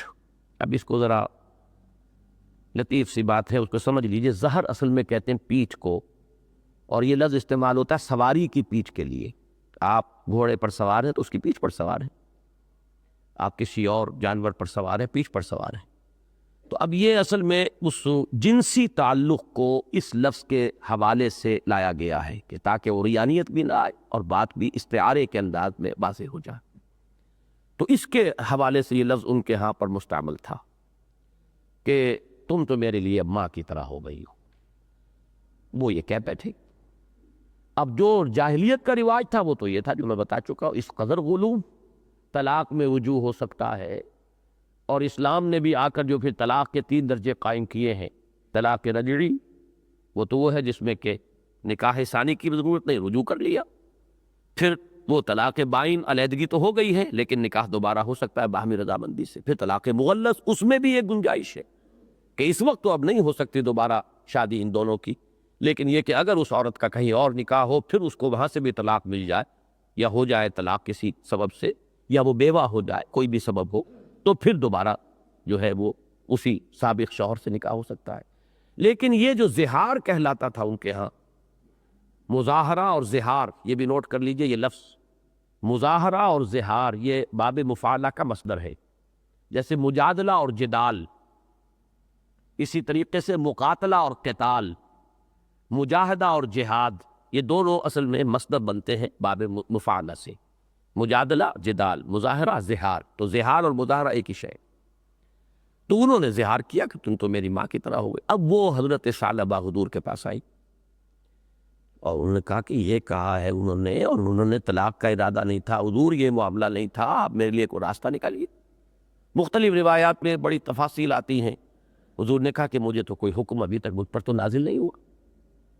انہوں نے کہا کہ حضور آپ سوچئے، میرا معاملہ ہے، میں اب کہاں جاؤں گی، یہ بچے برباد ہو جائیں گے، بچوں کو کہاں لے کر جاؤں، اور خود اوس جو ہے بوڑھے ہیں، ان کو بھی کوئی دیکھ بھال کرنے والا نہیں رہے گا، پورا تباہی آ جائے گی ہر چار طرف، تو کہیں سے کوئی راستہ نکالیے۔ میں حضور نے کہا کہ میں مجبور ہوں، میں یہاں تک بھی الفاظ آئے کہ حضور نے فرمایا میرا تو خیال ہے کہ تم اب اس کے لیے حرام ہو چکے ہو، اس لیے کہ ابھی تک کوئی حکم اس سلسلے میں قرآن مجید میں نازل نہیں ہوا تھا۔ اب اس پر وہ رونے بھی لگیں، چھینکنے لگیں۔ انہوں نے حضور صلی اللہ علیہ وسلم سے بار بار کہا آپ سوچتے نہیں، غور نہیں کرتے، یہ معاملہ ہے، اس طرح کا ہے، نیت نہیں تھی، ارادہ نہیں۔ جیسے آج کل جو 3 طلاقیں دے بیٹھتا ہے، پھر جو وہ پنجابی کا لفظ جو ترلے وہ لیتا ہے، تو وہ سارے ترلے جو ہیں وہ اس بیچاری ثعلبہ جو ہے خولہ بنت ثعلبہ، انہوں نے سارے ترلے لیے، لیکن حضور کیسے، اب حضور ٹس سے مس نہیں ہو رہا، اس لیے کہ حکم نہیں ہے، شارع تو اللہ ہے نا، اللہ کا حکم آئے تو میں کچھ کہوں، میرے تو ہاتھ بندھے ہوئے ہیں، میں نہیں سمجھ سکتا کہ میں کیا کہوں۔ اس وقت فوراً یہ جو ہے آیات نازل ہوئی، ایک دم اسی وقت اسی مجلس میں وہ وحی کی کیفیت جو ہے حضور پر طاری ہوئی۔ یہ ایک علیحدہ مضمون ہے، وہ کیفیات کیا ہوتی تھی۔ شدید سردی کا موسم ہوتا تھا تب بھی حضور کو پسینہ آ جاتا تھا، آپ کی پیشانی اور قالود ہو جاتی تھی، کہیں اگر آپ سواری پر ہوتے تھے تو اتنا بوجھ پڑتا تھا اس نزول وحی کا کہ سواری کی کمر دوہری ہونے لگتی تھی۔ بعض اوقات ایسا ہوا حضرت زید ابن ثابت بیٹھے ہوئے ہیں، ان کی ران پر سر رکھ کر حضور لیٹے ہوئے ہیں، اسی حالت میں وحی نازل ہوئی تو زید ابن ثابت فرماتے ہیں کہ مجھے ایسے محسوس ہونے لگا کہ میری ران کی ہڈی ٹوٹ جائے گی، اتنا بوجھ پڑ رہا۔ وہ کیفیت حضور پر طاری ہوئی۔ اس کے بعد جب وہ کیفیت ختم ہوئی تو حضور نے کہا کہ خولہ تمہاری مشکل اللہ نے حل کر دی ہے، تمہاری فریاد سن لی ہے۔ وہ ہیں وہ یہ آیات جو اب ہم پڑھنے چلے۔ پھر ان خولہ کا جو مقام، یہ 2 واقعات مولانا مودودی نے تفصیل سے لکھے ہیں تفہیم میں۔ حضرت عمر کے ہاں جو مقام ان کا بن گیا تھا کہ یہ وہ خاتون ہیں. پورے مسلمانوں کے ہاں ان کا واقعات حضرت عمر کے آتے ہیں ان کے دور خلافت کے، لیکن سب نے جو بھی سمجھا ہوگا اس خاتون کی بات جو ہے 7ویں آسمان تک پہنچی ہے، اور اسی وقت اس کی جو ہے وہی نازل ہوئی ہے. اب اس میں وہ اشارہ مل گیا، خلوص ہو، اخلاص ہو، اصل مشکل ہے اس کا حل انسان چاہے تو اللہ حل کرتا ہے. رجوع تو کرو، صحیح طریقے پر رجوع کرو. ایک یہ بھی ہو سکتا تھا فوراً وہ جاتی کیسی شریعت ہے یہ، اور یہ کیسی نبوت ہے جس میں یہ معاملہ ہے، میں ہم بھائی اٹھا لو پاندان اپنا، میں باز آیا محبت سے اٹھا لو پاندان اپنا. ایک رویہ یہ بھی ہو سکتا تھا. کیسے ممکن ہے غیر فطری اس طرح کے معاملات، فطرت کے قوانین کو دیکھنا چاہیے. ایک رویہ وہ ہو سکتا تھا. ایک یہ ہے کہ جو بھی ہے بحث ہے، نزاع ہے، تکرار ہے، پراپر جگہ پر ہے، حضور کی خدمت میں ہے، چاہے کچھ اونچ نیچ بھی ہو گئی ہوگی، بار بار کا کہنا، آواز کا بلند کرنا جس سے روکا گیا، لا ترفعوا اصواتکم فوق صوت النبی. یہاں تو مطلوب یہ ہے کہ ایک دفعہ بات آ گئی تو خاموش ہو جاؤ، پھر بار بار بات کہنا بھی ایک طرح کا سوء ادب ہے حضور کی شان میں. لیکن نہیں، یہ چیز محمود ہے اپنی جگہ پر، خلوص اور اخلاص کے ساتھ مشکل کا حل کرنے کے لیے کنڈا کھٹکھٹاؤ آ کر، پراپر چینل، پراپر پلیس. اور دوسری طرف اللہ سے بھی استدعا کرو. تو انہوں نے کہا بھی اے اللہ تو سن میری بات، یہاں تو میری سنوائی نہیں ہو رہی، میرے لیے مسئلہ جو ہے نہیں ہو رہا، پروردگار میرے لیے کوئی راہ پیدا کر. تو اس میں پھر حضرت یہ خولہ بنت ثعلبہ کے بارے میں آتا ہے ایک واقعہ حضرت عمر کا دور خلافت کا، کہ ایک مرتبہ بہت سے اشراف قریش کے ساتھ حضرت عمر کہیں جا رہے تھے، راستے میں یہ کہیں ملی نہیں. انہوں نے روک لیا، کچھ گفتگو شروع کی، کافی دیر لگ گئی. جب یہ فارغ ہو کے چلی گئی، اب حضرت عمر نے پھر آگے بڑھے اپنے ان ساتھیوں کے ساتھ. تو ان کا کہ آپ نے ایک بوڑھی عورت کے لیے اتنے سرداروں کو اور اہم لوگوں کو اور اشراف کو آپ نے اتنی دیر روکے رکھا. اور ان کا تمہیں معلوم نہیں یہ ہے کون؟ ان کی 7 آسمانوں کے اوپر سنی گئی ہے. خدا کی قسم یہ مجھے پوری رات یہاں کھڑی رکھتی تو میں کھڑا رہتا، اور اگر اس کے بعد دن میں بھی کھڑی رکھتی تو میں رہتا، سوائے نماز کے وقت کے لیے معذرت کر لیتا، لیکن میں یہاں سے ہٹتا نہیں، اس لیے کہ یہ تو خولہ بنت ثعلبہ. اسی طرح کا ایک واقعہ اور نقل کیا ہے کہ ایک مرتبہ حضرت عمر جا رہے تھے، انہوں نے پکڑ لیا، اے عمر مجھے وہ دن بھی یاد ہیں جب تم عمیر کہلاتے تھے اور بھیڑے بکریاں چرایا کرتے تھے، پھر تم عمر بن گئے، اب تم امیر المومنین بن گئے ہو. اور یہ کہہ کے پھر جو نصیحتیں شروع کی ہیں، اللہ سے ڈرو، موت سے نہ ڈرنا. جو شخص موت سے ڈرتا ہے وہ اس چیز کو کھو بیٹھتا ہے جس کو وہ بچانا چاہتا ہے. یہ ذمہ داری جو تم پر پڑ گئی ہے اس کو پورے طور سے نبھاؤ، اس کا حق ادا کرو. تفصیلی گفتگو ہے. حضرت عمر سنتے رہے، پوری بات سنی. کوئی ایک ساتھی جو تھے آپ کے، انہوں نے کہا بھی کہ کیا کر رہی ہو خاتون، یہ امیر المومنین ہے، تم گستاخی کر رہی ہو. حضرت عمر نے فرمایا کہ ان کو کہنے دو جو کہہ رہی ہیں، انہیں حق ہے کہنے کا، ان کا تو اللہ نے سنا ہے، ان کا وہ مقام ہے. تو یہ ہے وہ جو درویش صحابہ کے بارے میں آتا ہے کہ حضور صلی اللہ علیہ وسلم نے ایک مرتبہ فقراء صحابہ کی ایک شکایت کی تھی حضرت ابو بکر نے رضی اللہ تعالیٰ عنہ.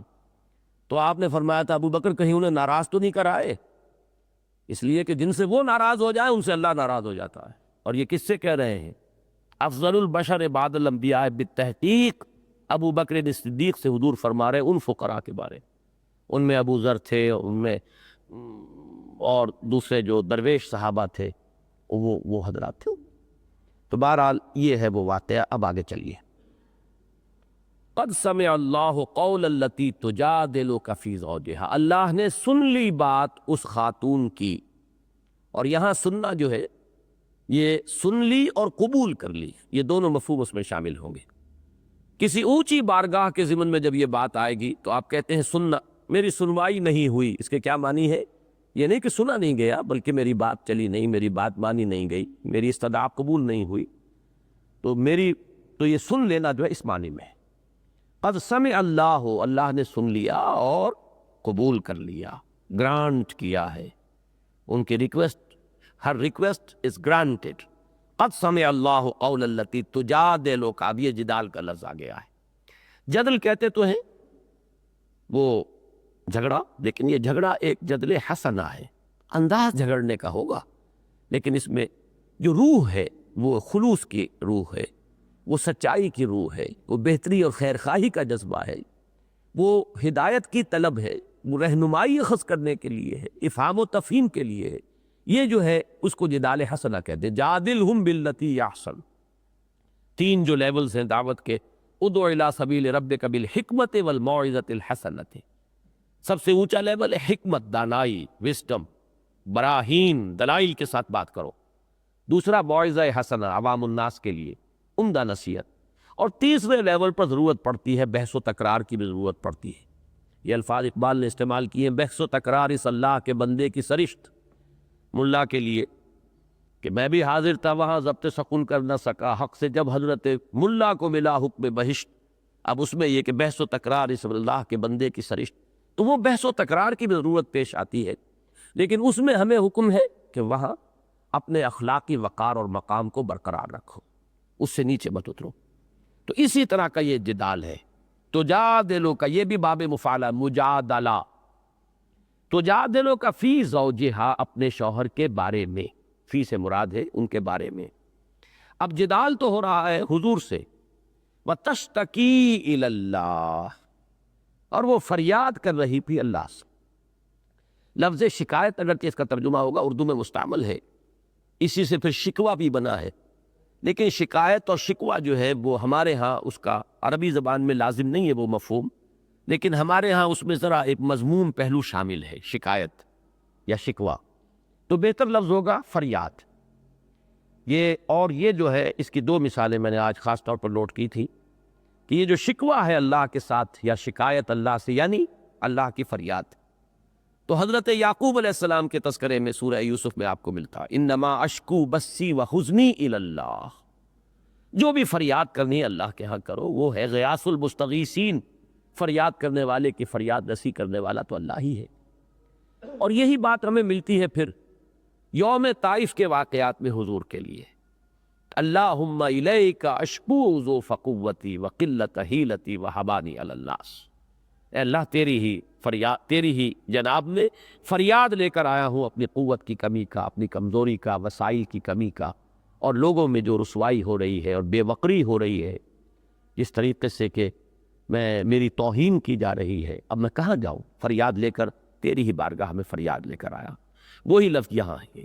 تو میں نے بھی عرض کیا تھا کہ جماعتی زندگی میں بھی یہ دو چیزیں ہیں، جہاں اختلاف کا معاملہ ہو جائے، بات سمجھ میں نہیں آ رہی ہے، فیصلہ کچھ اور ہو رہا ہے، آپ کو اس پر جو ہے تشویش ہے کہ فیصلہ غلط ہو رہا ہے، ساتھیوں کی سوچ غلط رخ پر پڑ گئی ہے، یا امیر جو ہے اس کا رویہ درست نہیں ہے، تو اس میں یہ دو رخ ہمیشہ رہنے چاہیے۔ ایک تو یہ کہ پراپر چینل پر اس بات کو ڈسکس کرو اور کرو، جھگڑو، لڑو، وہاں کا لڑنا جو ہے وہ مبارک ہوگا، لیکن اس راستے سے ہٹ کر ادھر ادھر کی بات جو ہے وہ بھی بہت خطرناک ہوگی، وہ ہے جو آگے چل کر سورہ مبارکہ میں آئے گی، یہی جو غیبت ہے اور پھر چغلیاں ہیں اور پھر کانا پھوسی ہے اور نجوہ ہے اور جتھا بندی ہے، گروہ بندی ہے۔ یہ چاہے انسان اپنے دل کو مطمئن کر رہا ہوتا ہے کہ میں صحیح بات کی طرف لانے کے لیے سب کچھ کر رہا ہوں، لیکن حقیقت میں جماعتی زندگی کی جڑیں کھود رہا ہوتا ہے وہ شخص، تو اس کے مقابلے میں یہ جدال حسنہ ہے۔ تو ایک کام یہ، اور دوسرے اللہ سے دعا، اس لیے کہ سب کو معلوم ہے وہ حدیث ہے کہ تمام انسانوں کے دل تو اللہ کی انگلیوں کے مابین ہے، یصرف کیف یشاء بین اصبع الرحمن، تمام انسانوں کے دل رحمان کی دو انگلیوں کے مابین ہیں، جدھر چاہتا پھیر دیتا۔ اگر آپ کے امیر کے ذہن میں آپ کی بات نہیں اتر رہی، سمجھ میں نہیں آ رہی، آپ کے ساتھی جو ہے they are not seeing your point، کہ جو بات آپ کہنا چاہتے ہیں ادھر ان کی توجہ نہیں جا رہی، تو اللہ سے فریاد کیجیے اور اللہ سے دعا کیجیے کہ پروردگار ان کو بات سمجھا دے، میرا نقطہ نظر ان پر واضح ہو جائے، جسے میں غلطی سمجھ رہا ہوں یا تو اس کا غلط ہونا مجھ پر واضح کر دے، یا پھر یہ کہ اس کی غلطی ان کے اوپر واضح ہو جائے۔ تو یہ ایک اللہ سے فریاد، اور جو پراپر چینل ہے وہاں جا کر جدال، اس میں کوئی حرج نہیں ہے۔ تو قد سمع اللہ قول التی تجادلک فی زوجہا وتشتکی الی اللہ، اور اللہ کی جناب میں فریاد کر رہی تھی، واللہ یسمع تحاورکما، اور اللہ اے نبی آپ دونوں کی بات سن رہا تھا۔ یہ محاورہ، یہ تحاورکما، بہت سے الفاظ ہیں، بذرا سی شکل بدلی بھی ہوتی ہے، علم صرف سے تھوڑی سی مناسبت ہو جائے تو محاورہ تو ہم اردو میں بولتے ہیں، یہ محاورہ ہے جو زبانوں پر چڑھ رہا ہے، سب لوگ جو ہے اس کو بول رہے ہیں، تو یہ محاورہ ہے ایک دوسرے سے گفتگو کرنا، جس کو آپ کہتے ہیں کنورسیشن۔ ایک بات آپ نے کی، جواب ملا، پھر بات کی، پھر جواب ملا، یہ ہے واللہ یسمع تحاورکما ان اللہ سمیع بصیر، یقیناً اللہ تعالیٰ سب کچھ سننے والا، سب کچھ دیکھنے والا۔ وہ حاضر و ناظر ہے اور وہ دیکھتا ہے، سنتا ہے۔ اب اس میں جو بھی ان کی مشکل تھی اس کو اللہ تعالیٰ نے اس کا حل کیا، اور ان کے حوالے سے ایک شریعت کا قانون اور ہمیشہ ہمیش کے لیے ایک مشکل اور الجھن جو تھی اس کا حل عطا ہو گیا۔ الذین یظاہرون منکم من نسائہم، جو لوگ زہار کر بیٹھے تم میں سے اپنی بیویوں کے ساتھ، یہ مظاہرہ میں تفصیل بیان کر چکا ہوں، ظاہر پیٹھ، اس سے مظاہرہ اور تظاہر۔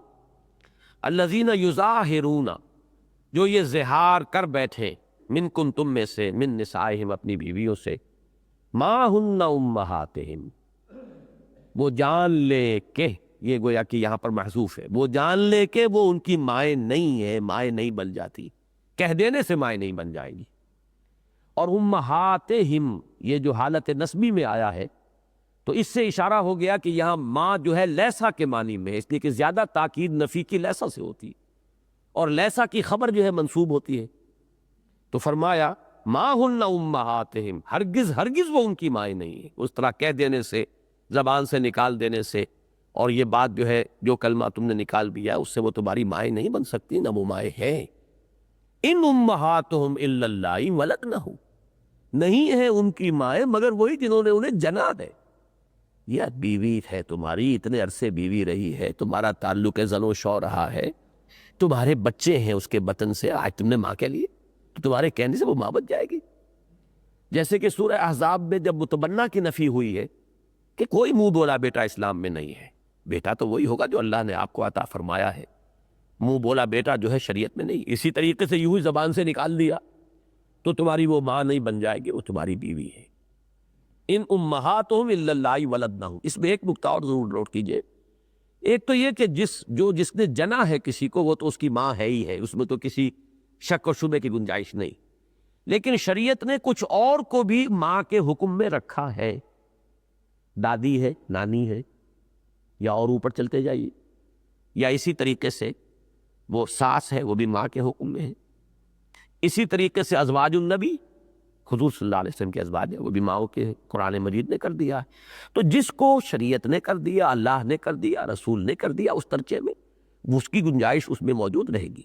لیکن جہاں کوئی اور حکم شریعت کا موجود نہیں ہے تو وہاں محض اس طرح کہنے سے، اسی طریقے سے سوتیلی مائیں بھی مائیں کے حکم میں، ماؤں کے حکم میں، حالانکہ انہوں نے جنا تو نہیں ہے۔ تو لفظ جو ہے وہ اگرچہ بہت محدود ہے یہاں پر، لیکن یہاں زور دینا مقصود ہے ماں ہوتی کون ہے، ذرا سوچو تو صحیح، ماں کا کہاں معاملہ، اور کہاں تم نے اپنی بیوی کو، ہو سکتا ہے کئی سال سے تمہارے گھر میں وہ آباد و بیوی کی حیثیت سے، تو انتہائی بے شرمی اور ڈھٹائی، انتہائی دنات اور کمینگی ہے کہ تم نے بس زبان سے نکال دیا ہے کون، اسے ماں کہہ دیا۔ تو اس میں جو اس کی شناعت ہے، اس میں جو دنات ہے، جو کمینگی کا پہلو ہے، در حقیقت اس کو نمایاں کرنے کے لیے ان امہاتہم الا اللہ ولدنہم وانہم لیقولون منکرا من القول والزورا، یہ ہے وہ زور اور تاکید، اور یقیناً وہ جو کچھ کہہ رہے ہیں وہ منکر بات ہے، بڑی ناپسندیدہ، بڑی گھٹیا، بڑی فوش، بہت ہی طبیعت جس سے ابا کرتی ہے، اور جھوٹ ہے، اس کو اس خام خواہ زبان سے کہہ دینا۔ تو اس میں جو اللہ کا غیظ و غضب ہے وہ پورا طرح نمایاں ہے۔ ایک نکتہ البتہ اس میں سمجھ لیجئے کہ طلاق اور شادی وغیرہ کے معاملے میں واقعتاً زبان سے ایک بات نکال دینے کی بڑی اہمیت ہے۔ طلاق اگر کسی نے 3 دفعہ طلاق دے دی تو ہمارے ہاں ایک قول ہے جو یعنی علماء کے ہاں کہ یہ وہ میدان ہے جس میں جد اور حزل برابر ہیں، چاہے جان بوجھ کر بات کہی گئی، چاہے تمسخر میں کہہ دیا گیا، یہ لاگو ہو جائے گی۔ یہ بات جو ہے یہاں پر تمسخر میں، ایسے غصے میں کہہ دینا جو ہے، پھر بعد میں آپ جو ہے اس کا یہ نہیں لے سکتے پلی کہ یہ میں I didn't mean it، نہیں، اس میں چاہے آپ نے ارادے سے بات کی ہے چاہے غیر ارادی کی ہے، یہاں پر وہ لاگو ہو جاتی ہے، نافذ ہو جاتی ہے۔ بلکہ ایک واقعہ ہے دلچسپ کہ ایک دفعہ میں اسکردو کے قریب ایک مقام پر، وہاں کچھ اہل تشیع کی آبادی زیادہ تھی، وہاں جب میں گیا تھا گفتگو ہو رہی تھی، اہل تشیع میں یہ بات مجھے اچھی لگی ہے فقہ جعفری کی، کہ ان کے ہاں وہ طلاق شمار ہوتی ہی نہیں جب تک کہ 2 گواہوں کے سامنے نہ دی جائے۔ علیحدگی میں آپ کہتے رہیے جو کہتے رہیے، وہ طلاق نہیں ہوگی۔ جس طرح نکاح 2 گواہوں کے بغیر نکاح نہیں ہے، ایسے ہی طلاق ان کے نزدیک 2 گواہوں کے بغیر طلاق نہیں۔ لیکن یہ کہ بہرحال ایک بات اچھی مجھے لگی ضرور، لیکن انہوں نے اس پر جو ہے پھر ڈیرا لگایا مجھ سے گفتگو میں کہ دیکھا جناب آخر سے ایک دفعہ کہہ دینے سے کیا ہوتا ہے، یہ تو بات نہیں نا، اس طرح تو طلاق نہیں ہو جاتی۔ میں نے کہا جناب یوں تو نہ کہیے، ایک ہی دفعہ کہنے سے وہ حلال بھی ہو گئی تھی، وہ میں نے قبول کیا، ایجاب و قبول ایک ہی دفعہ کہنے سے تو وہ عورت جو ہے حلال بھی ہو جاتی ہے۔ تو اس لیے کہنا اس میں بہت بڑی شے ہے، اس کو کہتے ہیں جد اور حزل، دونوں یہاں مساوی ہیں۔ جان بوجھ کر ارادی طور پر بات کہی جائے یا ایسے ہی مذاق میں کہہ دی جائے اور بے سمجھے بوجھے کہہ دی جائے، کہہ دی گئی ہے تو نافذ ہو جائے گی۔ اس درجے میں تو شریعت اسلامی بھی اس کو قبول کرتی ہے، لیکن یہاں جو معاملہ تھا یہ ظاہر بات ہے کہ اس دائرے سے باہر کی بات ہے۔ تو یہ منکرم من القول و زورا، ماں کہہ دینا بیٹھے بٹھائے اپنی بیوی کو، یہ بہت ہی گھٹیا بات ہے، بہت ناپسندیدہ بات ہے۔ منکر اسے کہتے ہیں جس سے طبیعت انسان کی ابا کرے، جس سے طبیعت میں نفرت پیدا ہو، وہ منکر ہے اور جھوٹ ہے۔ ان اللہ لعفو غفور، لیکن اللہ تعالیٰ معاف فرمانے والا ہے اور مغفرت فرمانے والا ہے، اللہ تعالیٰ راستہ نکالنے والا ہے۔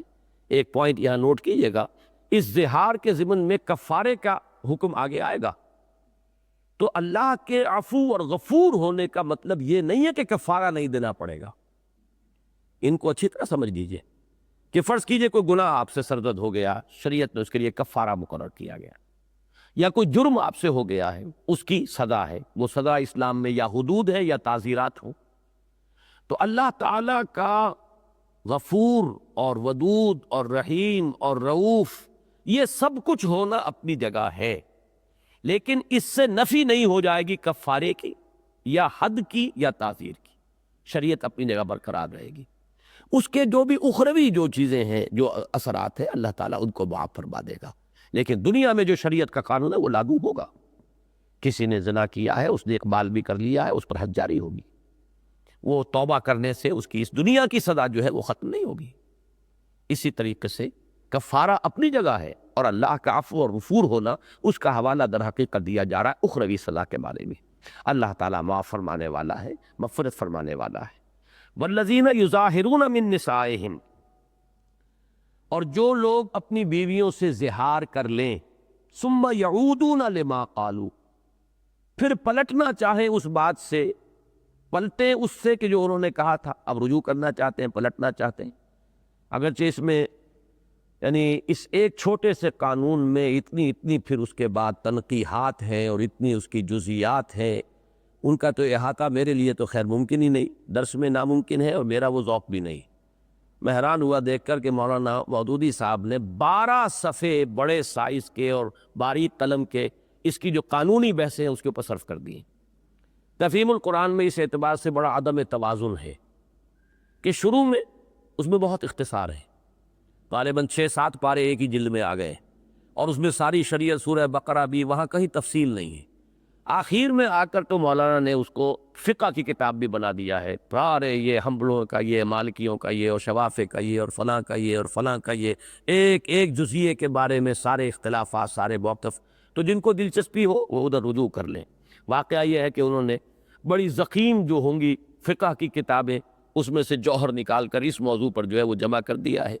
تو جن لوگوں کو دلچسپی ہو، ظاہر بات ہے جن لوگوں کا پروفیشن ہو، لیگل، جو مفتی ہو، جو قاضی ہو، ان کے لیے وہ چیزیں بڑی اہم ہیں، لیکن عام ایک مسلمان کے لیے ان چیزوں کی ضرورت عام قاری اور عام سامع کے لیے نہیں۔ موٹ ایسی بات جان لیجئے، والذین یظاہرون من نسائہم ثم یعودون لما قالوا، جو لوگ اپنی بیویوں سے زہار کر بیٹھے اور پھر پلٹنا چاہیں، لوٹنا چاہیں، اعادہ کرنا چاہیں، فَتَحْرِيرُ رَقَبَةٍ مِّن قَبْلِ أَن يَتَمَاسَّا، تو اب کفارہ ہے ان کے لیے ایک گردن کا آزاد کرنا۔ تحریر کے معنی، حر کہتے آزاد کو، تحریر باب تفعیل سے مصدر بنا آزاد کرنا، اور تحریر بھی جب آپ کرتے ہیں تو آپ اس لفظی مناسبت دیکھیے، آپ کے ذہن میں کچھ خیالات مقید ہوتے ہیں جنہیں آپ آزاد کر رہے ہیں، ان کو آپ نے کھول دیا ہے اب لوگوں کے لیے۔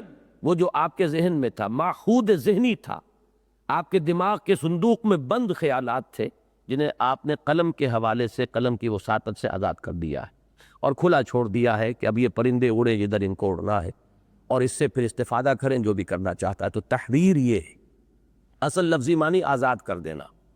فَتَحْرِيرُ رَقَبَةٍ، تو ایک گردن کا چھڑا دینا، ایک گردن کا آزاد کر دینا ہے، من قبل ان یتماسا، اس سے پہلے کہ وہ ایک دوسرے کو چھوئیں۔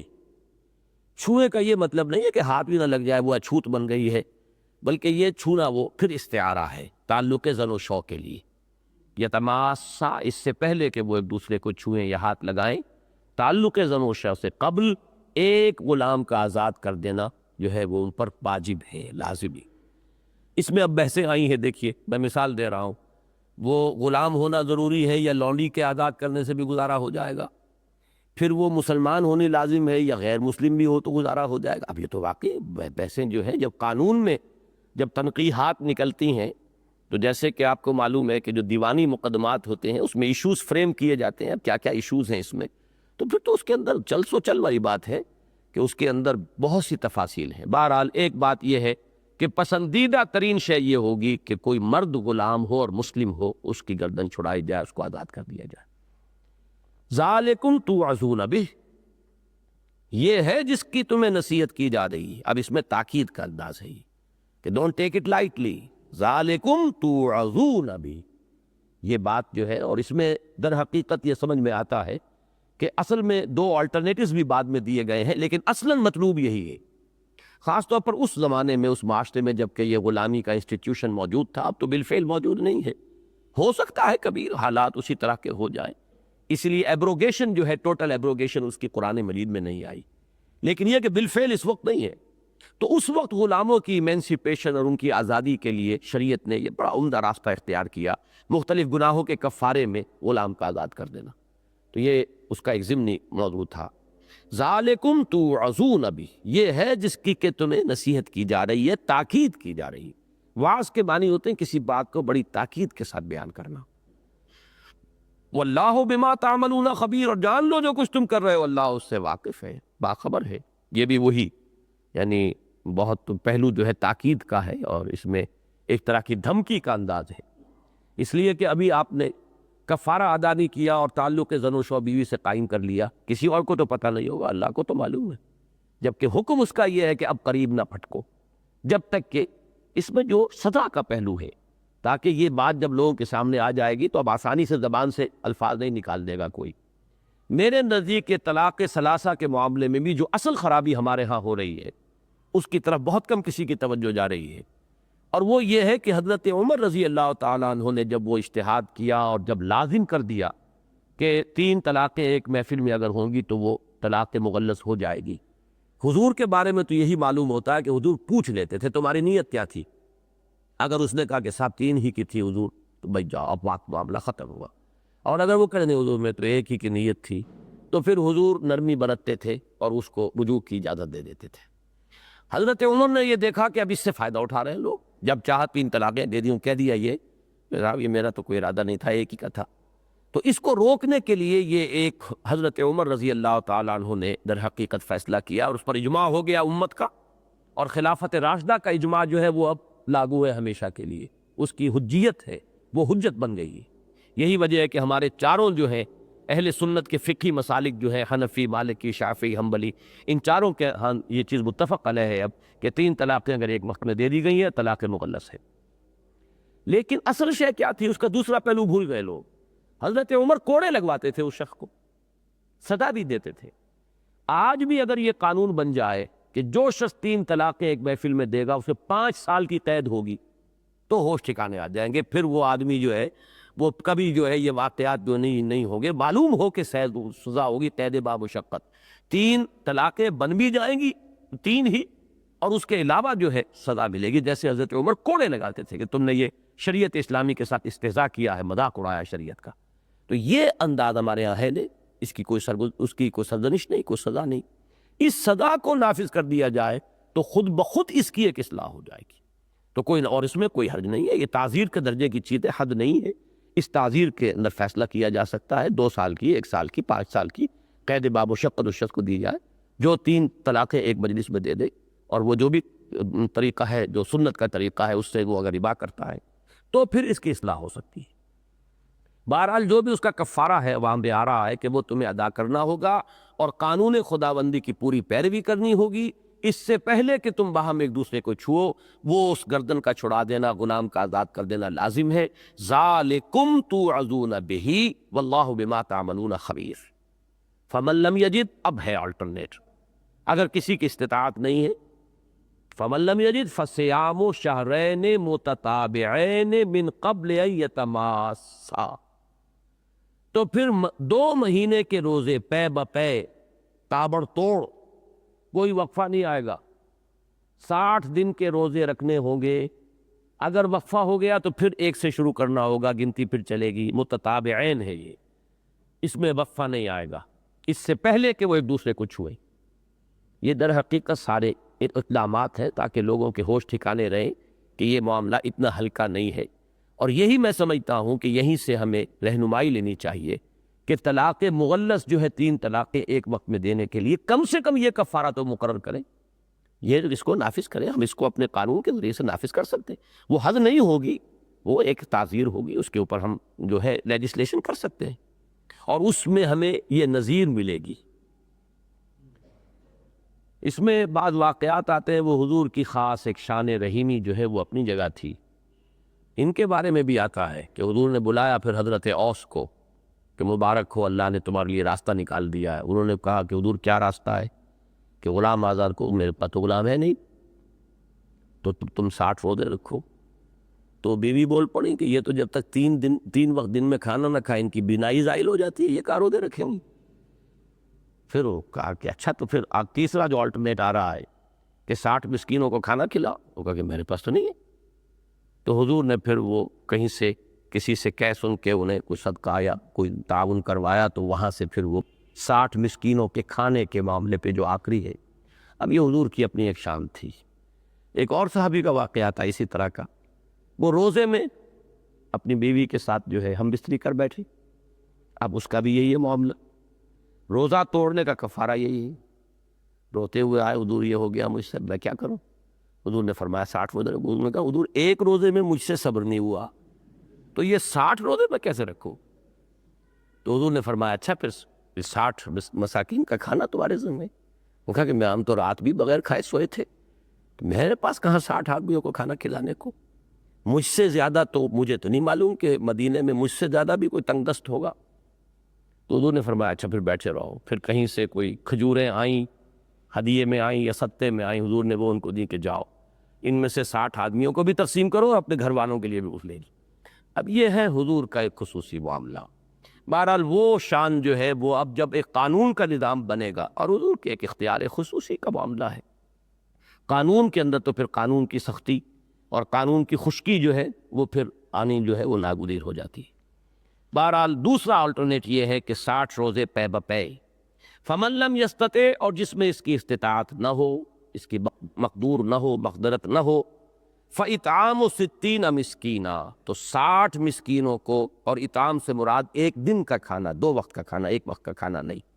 اور بعض جگہوں پر آیا ہے من اوسط ما تطعمون اہلیکم، جو بھی ایک شخص کا کھانے کا اپنا معیار ہے، اپنے گھر کا، اہل و عیال کا، یہ نہیں کہ خود تو کئی ڈشز جو ہیں وہ کھاتے ہوں اور کسی کے لیے صرف جو ہے وہ لنگر دال روٹی کا کھول دیا کہ 60 آدمی کھا جائے، نہیں، من اوسط ما تطعمون اہلیکم، جو تمہارا اپنا ایک معیار ہے کھانے کا، اوسط معیار، اس کے مطابق 60 مساکین کو کھانا کھلانا اور 2 وقت کا کھانا کھلانا، یا اتنا سامان ان کو دے دینا کہ 2 وقت کے لیے کفایت کر جائے۔ ذالک لتؤمنوا باللہ ورسولہ، اس آیت پر میں عام تلاوت کرتے ہوئے جب تک کہ یہ غور اور تدبر کا مرحلہ نہیں آیا تھا تو ذرا رکا کرتا تھا، میں اس لیے اس کا ذکر کر رہا ہوں کہ شاید آپ بھی رکیں۔ اگر اس کا ترجمہ کیا جائے یہ اس لیے تاکہ تم ایمان لاؤ اللہ پر اور اس کے رسول پر، تو ایک سوالیہ نشان آ جاتا ہے۔ یہاں جو ہے یہ تؤمنو، تاکہ وہ ایمان حقیقی تمہارے اندر پیدا ہو جائے، ایمان اپنے حقیقی مفہوم کے اندر تمہارے دلوں میں یقین کی حیثیت اختیار کر لے۔ اب یہ مفہوم بھی جب ہم اختیار کریں گے تب بھی ایک سوال رہ جائے گا کہ اس سے ایمان کیسے پیدا ہوتا؟ تو یہ بات کئی مرتبہ میں پہلے بیان کر چکا ہوں، اس وقت صرف حوالہ دے رہا ہوں کہ ایک بات تو ہمیں سب کو معلوم ہے، ایمان سے عمل پیدا ہوتا ہے۔ دوسری بات جو ہے وہ ذرا خفی ہے، اور اسے اب میں بار بار اپنے درس میں اسی لیے بیان کر رہا ہوں، عمل سے بھی ایمان پیدا ہوتا ہے۔ یہ دوسرا اسپیکٹ ہے، شریعت پر عمل کریں گے تو اس عمل کرنے سے، اس میں دوام، اس میں پہم جب انسان عمل کرتا ہے تو اس سے بھی یقین میں اضافہ ہوتا ہے۔ یہی وہ بات ہے کہ جو سورہ احزاب میں بھی آئی ہے، زادتہم ایمانا، جب لوگ ثابت قدم رہے، شدید ترین آزمائش کا مرحلہ آیا غزوہ احزاب کا، لوگ ثابت قدم رہے تو ان کے ایمان میں اضافہ ہو گیا۔ تو اسی طریقے سے اب دیکھیے رات کی تاریکی میں ایک شوہر اور بیوی کیا کر رہے ہیں، یہ تو کوئی نہیں جانتا، ہاں اللہ جانتا ہے، لیکن اگر ایک شخص اپنے پر کنٹرول کیے ہوئے ہے کہ یہ اللہ کا حکم ہے، جب تک میں 60 روزے نہ رکھ لوں میں قریب نہیں جا سکتا، اب اللہ کے اس یقین کے پیش نظر کہ وہ دیکھ رہا ہے 60 دن جو مشقت کرے گا اس کے ایمان کا کیا ٹھکانہ ہے، اس کے ایمان میں جو اضافہ ہوگا، اس میں جو ترقی ہوگی، اس میں جو نکھار آئے گا، اس میں جو گہرائی اور گہرائی جو ہے اس کا اضافہ ہوگا، تو بات سمجھ میں آتی۔ اسی طرح اسی وجہ سے کہ اللہ کا حکم ہے، 60 مسکینوں کو کھانا کھلا رہا ہے، ایک غلام کو آزاد کر رہا ہے، تو ان چیزوں پر جب اطاعت ہوتی ہے، ایمان سے عمل اور اطاعت پیدا ہوتی ہے، اور عمل اور اطاعت سے، اطاعت الہی اور اطاعت رسول سے ایمان جو ہے اس میں اضافہ ہوتا ہے۔ تو ذالک، یہ اس لیے ہے لِتُؤْمِنُوا بِاللَّهِ وَرَسُولِهِ، تاکہ تم اللہ پر، اس کے رسول پر حقیقی معنی میں ایمان تمہارے اندر پیدا ہو جائے، تم واقعتاً یقین جو ہے اس کی دولت سے بہرور ہو جاؤ۔ وَتِلْكَ حُدُودُ اللَّهِ، یہ بھی ذرا وارن کرنے کا انداز ہے، تھوڑا سا اس کے اندر بھی یعنی انداز جو ہے وہ چونکانے کا ہے، ہوشیار رہو، بیدار رہو، یہ اللہ کے حدود ہے۔ وہی الفاظ جو میں نے پہلے کہے تھے، ڈونٹ ٹیک دم لائٹلی، یہ چیزیں جو اللہ کے احکام ہے۔ وَلِلْكَافِرِينَ عَذَابٌ أَلِيمٌ، اور جان لو کہ پھر کافروں کے لیے تو بہت بڑا دردناک عذاب ہے۔ اب یہاں کافر سے مراد بھی کافر قانونی نہیں، جیسے ایمان سے مراد یہاں ایمان قانونی نہیں، ایمان حقیقی ہے، اسی طرح یہاں کفر سے مراد بھی کفر حقیقی ہے، کفر قانونی نہیں۔ یعنی معصیت جو ہے، اللہ کے حکم کو توڑنا، حقیقت کے اعتبار سے کفر ہے۔ چاہے ایسے شخص کو آپ کافر نہیں کہہ دیں گے، قانوناً اس کے اوپر کفر کا فتویٰ نہیں لگے گا، لیگلی وہ مسلم رہے گا، چاہے گناہ کبیرہ اس نے کیا ہو، حقیقت کے اعتبار سے تو وہ نہیں رہا مومن، بلکہ حقیقت کے اعتبار سے وہ حالت کفر میں ہے اس وقت۔ جیسے کہ وہ احادیث ہے جو سورۃ العصر پر میرا کتاب چاہے، اس میں یہ احادیث موجود ہیں، جو حضرات چاہے، حضور نے فرمایا لا یزنی الزانی حین یزنی وہو مومن، کوئی زانی حالت ایمان میں زنا نہیں کرتا، ولا یسرق السارق حین یسرق وہو مومن، کوئی چور حالت ایمان میں چوری نہیں کرتا، ولا یشرب الخمر حین یشرب وہو مومن، اور کوئی شخص شراب نوشی نہیں کرتا جب وہ شراب پی رہا ہوتا ہے، وہ حالت ایمان میں نہیں ہوتا۔ وہ ایمان حقیقی، ایمان قانونی نہیں۔ مضامین کو بڑی تفصیلی بحث میں کر چکا ہوں اپنے یہ بیرونی سفر سے پہلے جو تقاریر تھی مسجد دارالسلام میں۔ تو قانونی ایمان، حقیقی ایمان، قانونی کفر، حقیقی کفر۔ اور حقیقی کفر کے ضمن میں تو مجھے یاد آ جاتے ہیں سائیں عبدالرزاق صاحب مرحوم مغفور، ایک درویش تھے، سلسلہ نقشبندیہ کے، دیپال پور میں ہوتے تھے، کئی مرتبہ ملاقات ہوئی۔ وہ ایک بڑے جذب کی کیفیت میں بات کہا کرتے تھے، جو دم غافل سو دم کافر، جو سانس انسان کا غفلت میں نکلا ہے وہ ایک طرح کے کفر کی کیفیت میں ہے۔ اللہ کے ساتھ لو لگی ہوئی ہو، وہ رشتہ ٹوٹے نہیں، تار نہ ٹوٹنے پائے، وہ ہتھ کارول اور دل یارول، وہ انسان کا جو ہے دل کا معاملہ اللہ کے ساتھ جمع رہے۔ جہاں وہ رشتہ ٹوٹا، معلوم ہوا ایک نوع کا کفر ہے یہ۔ جو دم غافل سو دم کافر، تو یہ ہے وہ کفر حقیقی۔ اب جہاں معصیت ہو رہی ہے، اللہ کا حکم توڑا جا رہا ہے، تو وہ تو گویا کہ حقیقت کے اعتبار سے کفر ہو گیا۔ تو یہاں اس آیہ مبارکہ میں ایمان کے بھی وہ کامل معنی، حقیقی معنی، اور کفر کی جو یہاں پر کہا جا رہا ہے وہ بھی قانونی معنی میں کفر نہیں، بلکہ اللہ کی نافرمانی، اللہ کے احکام کو توڑ دینا۔ وَلِلْكَافِرِينَ عَذَابٌ أَلِيمٌ، ان کے لیے تو دردناک عذاب ہے۔ اللہم اجرنا منہ، اللہم اجرنا منہ، اللہم اجرنا منہ۔ بارک اللہ لی ولکم فی القرآن العظیم ونفعنی وإیاکم بالآیات والذکر الحکیم۔